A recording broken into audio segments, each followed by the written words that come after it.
மலர் நேயர்களுக்கு வணக்கம். வணக்கம். ராகுல் காந்தி அவர்களும் கனிமொழி அவர்களும் 1 மணி நேரம் சந்திச்சு பேசியிருக்காங்க. ஆனா உள்ள என்ன நடந்தது, கூட்டணி இப்பவாவது இறுதி ஆச்சா அப்படிங்கிறது $1,000,000 கேள்வியா இருக்கு. எது ஃப்ரீயா கிடைச்சாலும் விற்கிறது தான் நம்ம மக்களோட அதே பண்பு. அந்த வகையில இலவச லேப்டாப்பையும் விற்க ஆரம்பிச்சிட்டாங்களாம். அதிர்ச்சியா தமிழக அரசு இருக்குதாங்க. யாரு உங்களுக்கு பவர் கொடுக்க போறா? பவர் இல்லாம இருக்கீங்களே காங்கிரஸ் கட்சி, பார்த்தா பாவமா இருக்கு. நாங்க கொடுத்த ஆஃபரையாவது வாங்கிக்கங்க, உங்களுக்கு பவர் கிடைக்கும்னு ஒருத்தர் சொல்லியிருக்கிறாரு. யார் அவரு, என்ன சொல்லியிருக்காரு, விவரங்களை உள்ள பார்க்கலாம். ஏங்க, பேக்கேஜ்ங்கிறதுக்கு வந்து ஹாஸ்பிட்டல் இருக்கும், ஃபுட்டுக்கு இருக்கும், ஹோட்டலுக்கு போனா கூட இந்த ரூம் காட்டேஜ் எல்லாம் போனா பேக்கேஜ் இருக்கும். ஆனா ஊழல்ல கூட பேக்கேஜா அப்படின்னு எல்லாம் சொல்றாங்க. திராவிட மாடல் அரசு எது வேணா நடக்குங்க.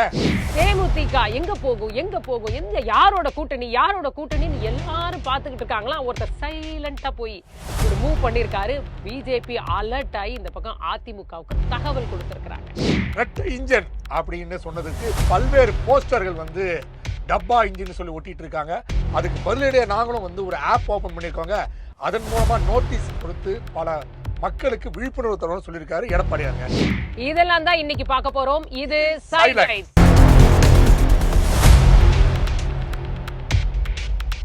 திமுக காங்கிரஸ் கூட்டணி இருக்கா இல்லையா இப்படின்றது கேள்வி எல்லாரும் கேட்டுட்டு இருக்கும் பொழுது, இல்ல பாருங்க நாங்க இன்னைக்கே முடிவு பண்றோம் அப்படின்னு சொல்லிட்டு ராகுல் காந்தி அவர்களை சந்தித்திருக்கிறார் கனிமொழி அவர்கள். இல்ல பாருங்க, தேர்தல் அறிக்கை தயாரிக்கும் பணியை கூட விட்டுட்டு போய் அங்க போய் மீட் பண்ணிருக்காங்க. 1 மணி நேரம் பேசிருக்காங்க. இதுல என்ன விஷயம்னா, சோனியா காந்திக்கு வந்து திமுகவுடன் இருக்க வேண்டும் தான் விருப்பங்க. சரி. ஏன்னா 40 எம்பில வந்து 30 எம்பி திமுக எம்பி தமிழகத்துல. அதே மாதிரி ராஜ்சபால வந்து 10 எம்பி திமுக வச்சிருக்காங்க. சோ நாளைக்கு பார்லிமெண்ட்ல ஏதாவது பில் கொண்டு வந்தாங்கன்னா இவங்களுக்கு ஆதரவாவோ எதிர்ப்பாவோ பேசுவதற்கு திமுக இருந்தா மட்டும்தான் முடியும். அதே நீங்க வந்து தாவேக்காவோட சேர்ந்து அவங்களுக்கு என்ன பவர் இருக்கு, என்ன பார்லிமெண்ட்ல பவர் இருக்கு, அதனால வேஸ்ட் அவங்க கூட சேருதுன்ட்டு சோனியா காந்தி சொல்றாங்க. ஆனா ராகுல் என்ன சொல்றாருன்னு, இல்ல நமக்கு வந்து ஹோல்டே இல்லாம இருக்கு தமிழ்நாட்டுல, நம்ம யாராவது வந்து தாவேக்கா கூட சேர்ந்தாலோ அது மாதிரி வந்தாதான் நமக்கு ஏதாவது ஹோல்டு கிடைக்கும்னு அவர் சொல்லிட்டு இருக்காரு.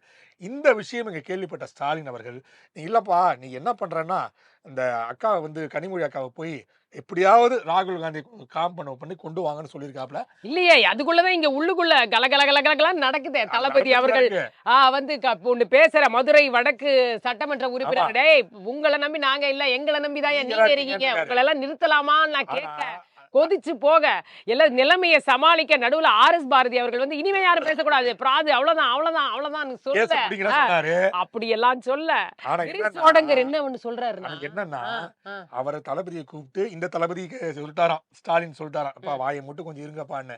சரி எல்லாம் சரிங்க, அவங்களால நடவடிக்கை எடுத்தீங்களா அப்படின்னு காங்கிரஸ் கேக்குது. அதுதான் கேள்விக்குறியா தொங்கி நிக்குது. இந்த சைடு தான் பிரவீன் சக்கரவர்த்தி மேல நடவடிக்கை எடுத்தீங்களான்னு கேட்டாங்க. இன்னும் நீங்க எடுத்தீங்களா நடவடிக்கையை? திருச்சி வேலுசாமி எல்லாமே லிஸ்ட் இருக்கு. இதுல இன்னைக்கு ஒரு விஷயமா கிரீஷ் சோடங்கர் என்ன சொல்லியிருக்காருன்னா, ஐயா நாங்கெல்லாம் கூட்டணி பேச்சுவார்த்தைக்காக ஒரு குழு அமைச்சு காத்துக்கிட்டு கிடக்குறோம், ஏன் இன்னும் அந்த தரப்புல இருந்து ஒண்ணுமே வரலையே ஏன்றாரு. சரி இதெல்லாம் ஆச்சே, இப்ப கனிமொழி அவர்களும் ராகுல் காந்தி சந்திச்சிருக்காங்களே, இதுலயாவது ஒரு முடிவு தெரியுமானா மேலிடம் முடிவு பண்ணுங்கிறாங்க. அந்த மேலிடம் யாரு, எந்த மேலிடம் அப்படிங்கிறது இப்ப வரைக்கும் புரியல. இப்ப என்ன சொல்றாங்க சோடங்கெல்லாம் என்ன சொல்றாரா, எப்ப டோக்கன் நம்பர் 5 6ன்னு கொடுத்து வச்சிட்டாங்க.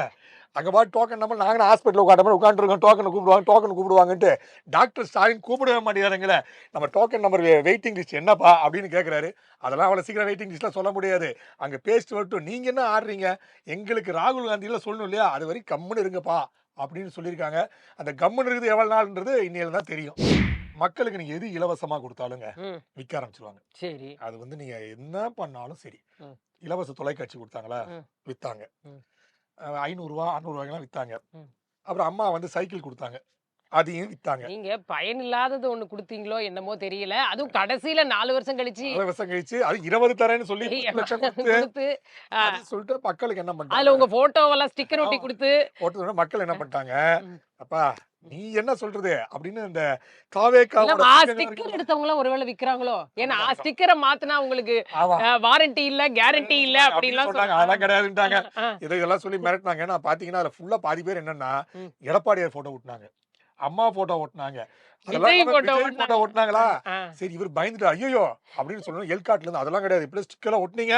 நாங்க கேரண்டி வாரண்ட்லாம் தரமாட்டோம்னு சொன்னா, இங்க இருக்கிறவன் பார்த்து சொன்னான். அதெல்லாம் கிடையாது. சும்மா சும்மா பிப்ளிக் காப்பி வாடின்னு சொல்லின்னுருக்காங்க. அதெல்லாம் பண்ணலாம்னோன்னே, ம். இப்போ வந்து இன்ஸ்டாகிராம்லலாம் வந்து சேல்ஸ்ல வருதாம். அடடடடா. குறைந்த விலையில் நிறைந்த சேவை மாரி ரூ. 10,000 சரி ஒருவேளை அப்படி வாங்கி இப்படி குடுத்துருவாங்களோ? அப்படிதான் இனிமே இருக்கும். இப்படி இனிமே வாங்கி இப்படி. அந்த ஆமா. 10,00,000 இப்படி ஒரு மாரி சர்க்குலேஷன்லயே கணக்குல வந்துருமோ? ஆமா. அதே மாரி வந்துரும் போல இருக்கு. இந்த படத்துல நம்ம அரசியல் கட்சி தலைவர்லாம் பார்த்தீங்கன்னு வைங்களேன், ம். இந்த சால்வை போடுவாங்க. ம். அந்த சால்வெல்லாம் எங்க பண்ணா திருப்பி இந்த பெரிய பெரிய துணிக்கடைல போய் சேல்ஸ் பண்ணுவாங்க. திருப்பி அதே சால்வ வரும் பாருங்க. அது மாரி வாங்கிட்டு சேல்ஸ் பண்ணிட்டு திருப்பி அதே ரேஞ்சுக்கு வரும் போட்டுருக்கீங்க அடுத்த 10,00,000. ஸோ இது மாரி இருக்கும்போது மக்கள் என்ன சொல்றாங்கன்னா, ஆமாங்க அதெல்லாம் கரெக்ட் தான். ஆனா நீங்க வந்து இந்த செயல்பாட வந்து மிகவும் வந்து தாமதமா குடுத்ததுனால தான் சரி. அதுவும் இல்லாம அம்மையார் இருக்கும்போது என்ன பண்ணாங்கன்னா 10ஆம் கிளாஸ்காருக்கு குடுத்தாங்க ஸ்டூடண்ட்ஸ்க்கு. 11, 12 எல்லாம் படிச்சு போக இவங்க வேண்டிய சூழ்நிலை. கரெக்ட்டா கால்குலேட் பண்ணி யாரு ஓட்டு ஓட்டு போடுவாங்களோ போடுவாங்க. அவங்களுக்கு மட்டும் குடுத்தாங்க. ஆமா. அதனால அது அந்த அந்த அந்த படை வேற யாருக்கோ ஓட்டு போட முடிவு பண்ணிடுச்சு போல. அதனால என்ன பண்றதுன்னு தெரியாம, ம். இப்ப இவங்க என்ன சொல்றாங்களாம், "ஏம்பா காலேஜ் லெக்சர்ஸ் எல்லாம் இருக்கீங்கல்ல, ம். இந்த ஹெச்ஓடி எல்லாம் இருக்கீங்கல்ல, ம். உங்க தலைமையில நாங்க கொடுத்தோம் கம்ப்யூட்டர் லேப்டாப்ப. ம். உங்களுக்கு தெரியல யாரெல்லாம் வச்சிருக்காங்கன்ட்டு." ஐய்யய்யோ! அவங்களுக்கு இன்னொரு வேலையா? அவங்க என்ன யார் எல்லாரும் பின்னாடியுமா போய் பார்க்க ஆமா. போறோம்? நீங்க ஹெச்ஓடி, நீங்க புரொஃபசர்லாம் ம். யார்கிட்ட நம்ம லேப்டாப் குடுத்தோமோ, அவன் யூஸ் பண்றானான்னு பாரு. ம். அவன் இல்லன்னா, அவன் தான் வித்தான்னு கண்டுபிடிச்சிடலாம். அப்படின்னு ஒரு மாஸ்டர் பிளான வந்து குடுத்துருக்காங்களாம். இந்த மாஸ்டர் பிளான்ல எப்படி இப்படியே செயல்படும் புது டிசைன் டிசைனா ஆமாங்க. அதுதானங்க யோசிக்கிறாங்கன்னு திராவிட தெரியுது. மாடல் அரசு. டிசைன் டிசைன் யோசிக்கிறதுதானங்க முக்கியமான விஷயம்.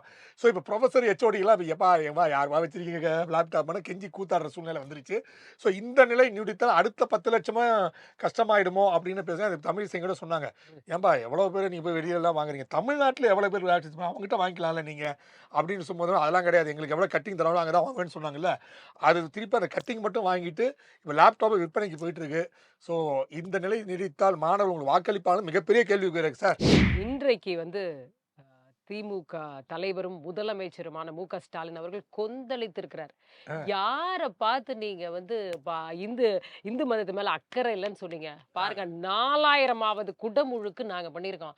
1000, 2000, 3000, 4000 சேமாத்தம்மன் கோயில் இன்னைக்கு தான் முடிஞ்சிருக்கு. எங்கள பத்தி என்ன நினைக்கிறீங்க? நீங்க என்ன பண்ணாலும் சரி, நாங்க வந்து மக்களுக்கு தெரியும். நாங்கலாம் யாருன்னு தெரியும்.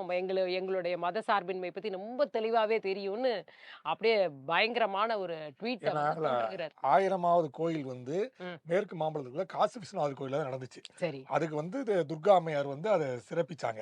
ம். நேத்து ஏவாவேலுக்கு வந்து சேகர் பாபு மேல என்ன கோவம் தெரியல. ம். அவர் சொல்லிட்டாரு ஏவாவேலு, "என்னதான் இருந்தாலும் நீ சேகர் பாபு தான் சூப்பர் ஸ்டார். ம். பிஜேபி கதற கதற ஓட விடுறாரு பாரு.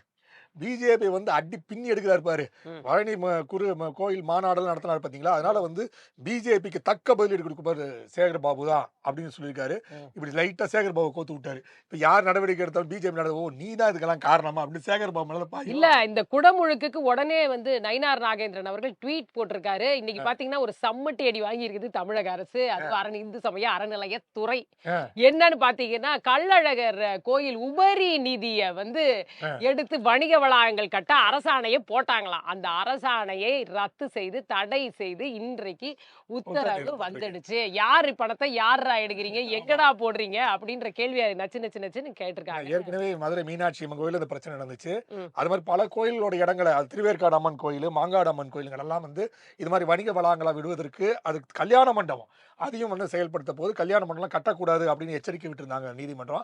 அது ஒரு 3 மாதத்துக்கு முன்னாடி சொன்னாங்க. இது மாதிரி கல்யாண மண்டபம்லாம் நீங்க விடக்கூடாது. ம். இதெல்லாம் கமர்ஷியலா மாத்தாதீங்க எந்த விஷயத்தையும் அப்படின்னு நீதிமன்றம் சொல்லியிருந்து அந்த வகையில தொடர்ந்து இவங்க கோயிலே கமர்ஷியலா மாற்றக்கூடிய சூழ்நிலை கொண்டு போயிட்டு இருக்காங்க. ஸோ அதுக்கெல்லாம் எச்சரிக்கை அதனால விடுத்திருக்காங்க. குடமுழுக்கு மட்டுமாயா பண்றீங்க? இன்னும் என்னென்னலாம் பண்றீங்கன்னு மக்கள் பார்த்துக்கிட்டு தானே இருக்காங்க. இப்போ பாத்தீங்கன்னா மேடம், ம். அ மதுராந்தகம் வந்து மோடி அவர்கள் வந்து பேசிட்டு போனார்ல. டபுள் ஆமா. இன்ஜின் ஆமா. அப்படின்னு சொன்னோன்னே, ஆ. இப்ப நேத்து ஃபுல்லா பாத்தீங்கன்னா, அந்த காஞ்சிபுரம், தாம்பரம் அங்கெல்லாம் போஸ்டர்லாம் வந்து போஸ்டர் விட்டுருக்காங்க. ஓ! அதாவது என்னன்னா, மோடி அவர்கள், அமமுக தலைவர் அவர்கள், ம். அன்புமணி அவர்கள்லாம் வந்து ட்ரெயின வந்து ஒரு புடிச்சிட்டு போற மாரியும், அது வந்து டப்பா ட்ரெயின் அப்படி ஓ! டப்பா இன்ஜின் ஆ. அப்படின்னு சொல்லி போஸ்டர் ஃபுல்லா ஒட்டியிருக்காங்க. ம். அவங்களும் அது இல்லாம நீங்க பாத்தீங்கன்னா, 402 அப்படின்னு ஏடிஎம்கே ஒரு ரகசியமான ம். 404 இந்த எரர்ன்னு ஒரு வரும் இல்லையா ஆ, உங்களுக்கு? ஆ, ஆ. அவங்க வந்து என்ன பண்ணாங்க, மேற்கு மாம்பலம் போன்ற பகுதியில எல்லா அந்த நோ பார்க்கிங் போர்டு போடுவாங்கல்ல. கரெக்ட் தானே வாக்குறுதி பத்தி பேசியிருக்காங்க. ம். 404 ம். அப்படின்னு சொல்லி போட்டிருக்காரு. ஏன்னா 404 நிறைவேற்றிருக்கேன்னு சொன்னார் இல்லையா? ம். அது ரிசல்ட் வந்து போட்டு பார்த்தீங்கன்னா, அது வந்து எரர்ன்னு வருமா அது 404 போட்டா. ம். அந்த பிரச்சாரம் பண்ணிட்டு இருக்கும்போது ஏடிஎம்கே ம். இன்னொரு பிரச்சாரம் ஆரம்பிச்சிருக்காங்க. என்னன்னா, அதாவது ஒரு ஆப் ஓப்பன் பண்ணியிருக்கோம். அந்த ஆப்ல வந்து நீங்க பார்த்தீங்கன்னா, என்னெல்லாம் நாங்க பண்ண போறோம். திமுக என்னெல்லாம் வந்து அநியாயம் பெண்களுக்கு பண்ணியிருக்கு அப்படின்னு சொல்ல போறோம். ஸோ எல்லாம் 82 மாவட்ட செயலாளர் இருக்காங்க. அவ்வளோ பேரும் அத டவுன்லோட் பண்ணி நோட்டீஸா அடிச்சு குடுங்க, போஸ்டர் அடிச்சு குடுங்க அப்படின்லாம் சொல்லியிருக்காங்க. ஸோ இன்னொரு பெரிய விஷயம் எப்படி பார்த்தீங்கன்னா, திமுக தங்களோட ஐடி விங்க மிக தீவிரமா இப்ப முடக்கிட்டு இருக்கு. அதே மாரி ஏடிஎம்கேவும் தங்களோட ஐடி விங்க மிக தீவிரமா முடக்கிட்டு இருக்காங்க. ஸோ இப்போ வந்து பார்த்தீங்கன்னா, அந்த காலத்துல வந்து திண்ணை பிரச்சாரமாலாம் நடத்திட்டு இருப்பாங்க பார்த்தீங்கன்னா, இப்ப திண்ணை பிரச்சாரம் கிடையாது. மொபைல் பிரச்சாரம் தான் போயிட்டு இருக்காங்க. ஸோ இந்த ஐடி விங்கோட திட்டங்கள்லாம் தான் அவங்க ஆப்பா உருவாக்கி நாங்க குடுத்துருக்கோம். எல்லாம் டவுன்லோட் பண்ணி கொண்டு வாங்க அப்படின்றாங்க. பட் இது எந்த அளவுக்கு கிராமப்புறங்கள்ல போய் சேரும், மகளிரிடம் போய் சேரும், அதுவும் முதிய பெண்களோட எப்படி போய் சேரும் என்பது மிகப்பெரிய கேள்விக்குறி. ஏன்னா பலரும் இன்னும் எம்ஜிஆர் உயிரோட இருக்காருன்னு சொல்லி சுத்தி கோஷ்டி தான் பல பேர் இருக்காங்க. ஸோ இதெல்லாம் எப்படி ஒர்க் அவுட் ஆகும் என்பது மிகப்பெரிய கேள்விக்குறியா இருக்கு. எப்பயும் வந்து சட்டம் ஒழுங்குன்னு பேசும்போதெல்லாம் பாரு, தமிழகம் தான் என் பாதுகாப்பான மாநிலம். இங்க தான் சட்டம் ஒழுங்கு சிறப்பா இருக்கு. நான் ரொம்ப மகிழ்ச்சியா இருக்கேன். மக்கள் ரொம்ப மகிழ்ச்சியா இருக்காங்கன்னு சொல்லக்கூடிய ஒரு இடத்துல பார்த்தீங்கன்னா, சாக்கு மூட்டையில ஒரு ஒரு இறந்தவருடைய உடல் கிடைத்திருக்கிறது. அதுவும் யாருன்னு பார்த்தீங்கன்னா, ஒரு வடமாநில தொழிலாளி. ஏன்னா பீகார் வடமாநிலத்தவர் இங்க பாதுகாப்பா தான் இருக்காங்க. அவங்களுக்கு எந்த பிரச்சனையுமே இல்லன்னு சொல்ற நேரத்துல பாத்தீங்கன்னா, அவங்க குடும்பத்தையே கொலை ஆமா. செய்திருக்கிறார்கள் அப்படின்ற ஒரு விஷயம் இப்பதான் காவல்துறையினர் தேடிட்டு வராங்க அப்படிங்கிறது. என்னைக்கு இறந்தாரு என்னன்னு கூட தெரியல. கட்டி ஒரு இதுதான் வந்து திராவிட மாடல் ஆமா. அது 2.0, என்னன்னா, 1.0, 2.0ல இதுதானா அப்படின்ற கேள்விதான். 2026ல கொல்லப்பட்டு அந்த கோணிப்பையில எடுத்துருக்காங்க பாடிய. ம். அவரு மொபைல செக் பண்ணி பார்த்துருக்காங்க. மொபைல செக் பண்ணி பார்த்தா 2, 3 ஃபோன் நம்பர் கிடைச்சு. ஒரு ஃபோன் நம்பர்ல பார்த்தா செக்யூரிட்டி ஆஃபீஸ் போயிருக்கு. ம். அங்க போனா வேலை கேட்டிருக்காராம். அங்க இல்லன்னு சொல்லி திருப்பி அனுப்பிச்சிருக்காங்க. அவர் ஒரு தனியார் இடத்துல போய் வேலை செஞ்சிருக்காரு ஒரு கம்பெனில. ம். அங்க தான் அவர் காணாம போயிருக்காரு. அவர் மனைவி, குழந்தை இருந்திருக்காங்க. அவங்க யாரும் காணோம். நேத்து நடந்த இன்வெஸ்டிகேஷன்ல ஒரு 3 4 பேரை அரெஸ்ட் பண்ணியிருக்காங்க. அவங்க சொல்லியிருக்காங்க, "நான் மனைவியும் கொன்னுட்டோம், குழந்தையும் கொன்னுட்டோம்" அப்படின்னு சொல்லியிருக்காங்க. ஸோ அந்த இன்வெஸ்டிகேஷன் போயிட்டு இருக்கு. பாருங்க எவ்வளவு துணிச்சலோட தைரியத்தோட கொலை பண்ணிட்டு அவங்க பாட்டுக்கு அவங்க வேலையை பார்த்துக்கிட்டு இருக்காங்க. ஏன்னா இங்க ஒண்ணும் நடக்க போறது இல்ல, இங்க யாரும் நம்மள கேட்க போறது இல்லன்னு தெரிஞ்சு போச்சு. கேட்ட உடனே இன்னும் ஒரு 2 கொலை பண்ணிருக்கோன்ற ஆமா. அளவுக்கு நிலைமை எந்த அளவுக்கு போய்கிட்டு இருக்கு அப்படிங்கிறது தான் இன்னொரு விஷயம் பார்த்தீங்கன்னா, வருத்தப்படக்கூடியதா இருக்கு. அந்த பீகார் தேர்தல் போதே வந்து தமிழகத்துல பீகாரிகளுக்கு வந்து மிகப்பெரிய அபாயம் இருக்குன்னு சொல்லப்பட்ட சூழ்நிலை, இவங்க இருக்கிற பீகாரியெல்லாம் பேட்டி எடுத்து நாங்க சேஃபா இருக்கோம். எங்களுக்கு எந்த பிரச்சனையும் கிடையாது. அப்படின்லாம் பைட் எடுத்து போட்டீங்களே, அந்த திருத்தணி ஒடிசா ஒருத்தர் தாக்கப்பட்டாரே, இதை விட இவர் உயிரோடு இருக்காரா, இறந்துட்டாரா, எங்க இருக்காருன்னே தெரியாத சூழ்நிலை இல்லையா? ஒருவேளை இந்த மாதிரி பாடி கிடைச்சா மட்டும் தான் நம்ம ட்ரேஸ் அவுட் பண்ண முடியும். அது மாதிரி பாடி கிடைக்கல, அந்த வாழ்க்கை என்னாச்சுன்னே பெரிய கேள்விக்குறியா போய் மாறுது. காங்கிரஸ் இப்பதான் நம்ம கொஞ்ச நேரத்துக்கு முன்னாடி பேசணும். யாரோட இருக்காங்கப்பா காங்கிரஸ்ன்னு. ஆமா. இதே கேள்வியை தான் வந்து தாவேகா தலைவர் விஜயோடைய தந்தை கேஎஸ்சி சந்திரசேகர் அவர் வந்து இன்னைக்கு ரொம்ப ஓப்பனாவே போட்டு இவ்வளவு நாளா காங்கிரஸோட பேசுறாங்களா பேசலையா, பிரவீன் சக்கரவர்த்தி போறாரு, அது அவர் பர்சனலா போறாரு, அது இதெல்லாம் பேசிட்டு இருந்தாங்கல்ல, இன்னைக்கு ஓப்பனா போட்டு உடைச்சிட்டாரு. ஏய் அவன் பவரே இல்லாம ஒரு கூட்டணியில இவ்வளவு நாளா உட்காந்துருக்கீங்களே, உங்களை பார்த்து என்னென்னலாம் பேசுறாங்க, உங்க நிலைமை என்ன பரிதாபகரமா இருக்கியா, ஆல்ட் போட்டு சாப்பிடுறீங்களா அந்த லெவல்ல கேட்காம கொஞ்சம் சாஃப்டா கேட்டிருக்காரு. சரி. புரிஞ்சுக்கணும் நீங்க. ஆமா. அதுல வந்து ரொம்ப தெளிவா சொல்லியிருக்காரு, என்ன இப்படி இருக்கீங்களப்பா, உங்களுக்கு நாங்க சீட்டையும் கொடுத்து பவரையும் கொடுக்குறோம்னு ரொம்ப தெளிவா சொல்லியிருக்கோம்.